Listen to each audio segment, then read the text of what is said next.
Good morning, everyone. Mike and Corey are back after yesterday's historic rally. I think it was the third highest ever. So, phenomenal news there. Today's topics we're going to hit more good news, not necessarily that it's moving the markets at the moment, but more good news in that inflation came in tamer than lower. Or tamer than normal. So, I'll cover that. And then Corey's going to talk about the historic move yesterday and will volatility continue in the markets? Probably. So with that, this is a financial education presentation. You must do your own due diligence on anything that you hear in this presentation. More disclaimer information can be found on ankerstarwealth.com, and the opinions expressed are mine and Corey's alone. So I'll just start off by saying, Corey, did you breathe a little bit of a sigh of relief yesterday in the afternoon? Oh, You know, I was feeling some different things. It was hard to know what to think, but it was interesting how yesterday on our show we highlighted that there was that fake tweet on Monday that sparked a 9% rally in the S&P, and it happened for real yesterday. So the market telegraphed what it would do. Um, it was interesting. It was pretty intense, and I've got some cool data to show. Awesome. Awesome. Well, I'll start off with some more what I consider good news. So this comes out today. The inflation rate eased to 2.4%. And we always get in this thing where, like, I know everybody wants the prices they had 5 years ago. I always hear that. So maybe it's 6 years ago now. I don't even know. But it's when inflation eases, that just means it's going up, but not as fast. And I hate to say it, a bearer of bad news, the prices are not going to go back to what it was 5 years ago because that would be deflation. And believe me, there's a host of problems with deflation. But what we want, what the Fed wants, is a very small inflation rate of 2%. And some people say, why? Why do we want inflation at all? There's tools that you can work with when you have an inflation of 2%. The problem with a deflation or declining prices is there's not any tools that you can work with, or very few. Japan was in a deflationary environment for many years, and it was just a brutal experience. So we really want tiny inflation. That being said, if you hold your money in cash underneath your mattress, it's losing value. So, that's, just saying it right there. But if you invest money, you should always be able to beat the inflation rate when the market's going up for sure. So here's the news that came out. 12-month inflation rate at 2.4%, down from 2.8%. This is really good news. This is the Fed getting closer to the target. I know this is surprising because with all the talk of tariffs, everybody's like, tariffs are going to increase inflation. And I do believe that they would, if implemented and taken in the long term, they would or could. But right now, they're not. So far, they're not. Other things within this, the core inflation rate was 2.8%, which is the lowest since March of 2021. So that's like 4 years ago, if we can even remember that. So, and here's the chart. So you can see the massive, look at this, 2021. Wow, I was a younger man back then. You can see inflation was much lower, and then it went all the way up to 9%, which is terrible. Core inflation is without food and energy, so you can see it runs a little more flat. It's the dotted line.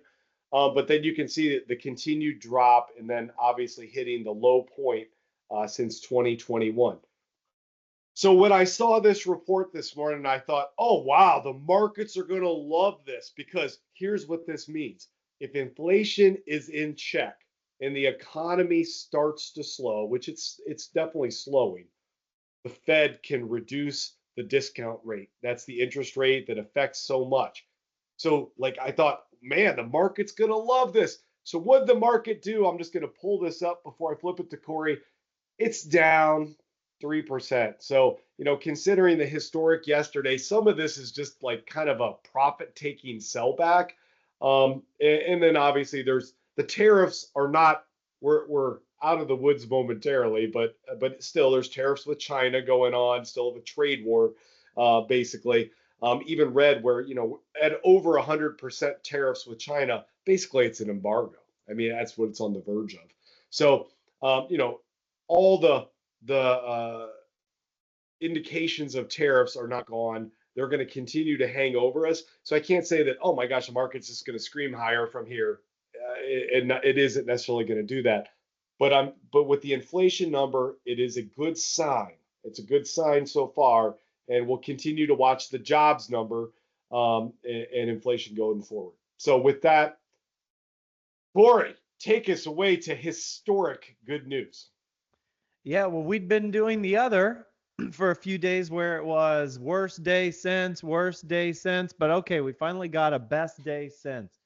So this was for the NASDAQ, and we do have quite a few model components that are tightly correlated to that NASDAQ 100 index. But we had the best day since the great financial crisis. So we were 12%, and the great financial crisis had a 12.5%. And then before that, there was an 18% rally during the dot-com bubble. Do you remember an 18% day in the NASDAQ? I don't know how locked in you were then. Oh boy. I had investments. I definitely had investments. They were very small back then because I was only a few years into my corporate career. And I certainly didn't track it on a day-to-day basis. So I wasn't like, oh my gosh, it's up 18%. Of course, it's one thing when you have, let's just say, $1,000 and you're up 18%. You're like, hey, I'm up $200. Whereas opposed to if you had $1 million, it'd be like, whoa, wow, that's really a big deal. So I think I was back in the $1,000 level back then. So, well, I do mention to people, this is kind of interesting. These high volatility days, they sort of give you a sneak peek of your portfolio in like 5 or 10 years.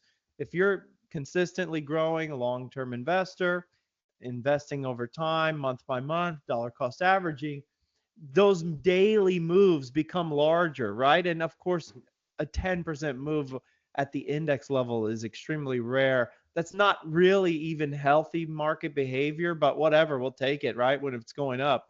But it does give you that sneak preview of, wow, my market moved X, or my account moved X amount this day. It's like, hey, if you keep doing the right thing, it's going to be moving that amount every single day. That'll be a normal move in 5 or 10 years, right?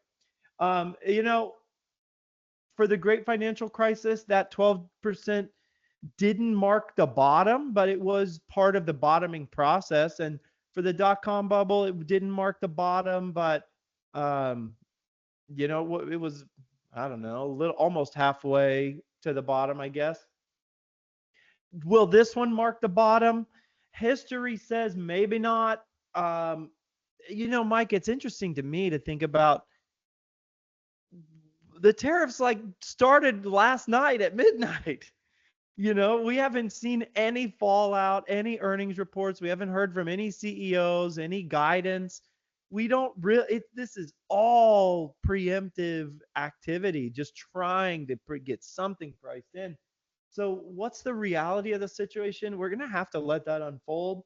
But nonetheless, it was a great day and the best day since 2000, the great financial crisis.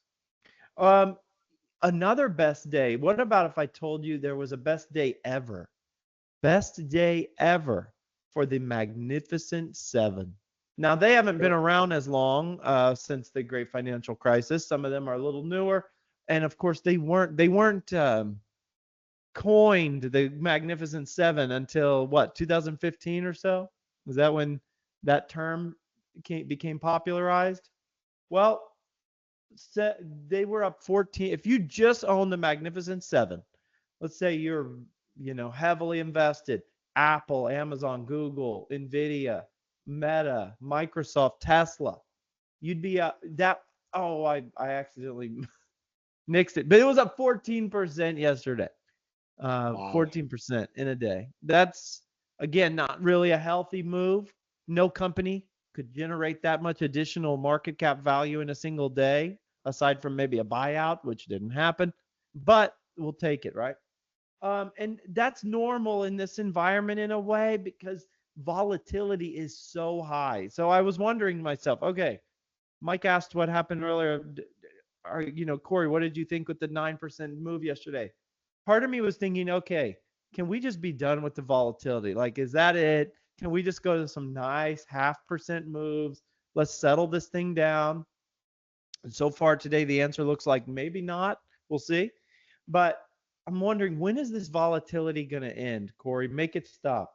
Well, Make it stop. Make it make it stop, stop. Corey. Make it stop. From Mike, this was wild to me. Looking at the VIX, the volatility index, if you're above 20, that's a little bit of an elevated volatility environment. We had an elevated volatility environment from 1996 all the way to 2003. That's a long stretch of elevated volatility. More recently, you would see a few months or maybe a year of elevated volatility. So where does this one, this one started in, well, basically January of 2025. So we're a few months in. It could settle down quickly. It could take a year or more. The market has a lot to figure out with these tariffs. So when will it end? Probably not quite yet, unfortunately. But maybe the worst of it is past us. Anyway, Mike, that's all I have. Make Yeah, it just stop. We can't make it stop yet. Well, we say make it stop, and I know I've said this before. Volatility is actually our friend. The reason why the stock markets return so much compared to CDs, compared to bonds, which those have very low volatility. The reason why the stock markets, why we get paid to own those companies is because of the volatility, because we're willing to ride out the ups and downs. If that volatility goes away, first of all, there's no good points to buy in at, or it's just a continued up. It's like a CD. Just there's no great. You don't like, oh my gosh, I got to buy this CD today because it's on sale. There's no sales. So volatility is our friend. I know it's painful in the moment. It's painful for me. It's painful for investors to see their accounts go down. I know new investors that are like, hey, I've been sitting on the sidelines, and I'm like, I don't know that the market's not going to drop another 10% in the next 6 months. I don't know that. It could easily. However, you're getting to buy it on sale right now. And it's still on sale. It has not reached back to the highs of mid-February. So it's still on sale from mid-February. So whether you put all your cash in, you need to be at the right risk level, or you just kind of dip your foot in the water. Like, let me put in 20% of my portfolio and get it invested. Eventually we will hit all-time highs. So, it was only 6 weeks ago we were at one. So we will be there again. You just look at the trend in the chart for 55 years, and you can see since 1970, it's high after high after high, but there's dips of 30, 50%. So that's part of it. So volatility is our friend, but it doesn't always feel like that. So I'll just say that. So with that, we'll see what the markets do the rest of the day. I know there's a little bit of a sell-off, maybe call it profit taking. I could see the Dow's down about 1,000. They always like that because it's the biggest number to throw out there. Tomorrow, if you're receiving this video, you'll also receive the invite to our quarterly investor call at noon tomorrow. So look for that. Hop on. Otherwise, you'll get it on recording, and we'll just kind of hit the overall market. I wish it was all positive news and we just say everything's up, but it's not. So let's just stare the truth in the face and work with it. So with that, thanks everybody. Thank you, Corey. Have a good one. Bye.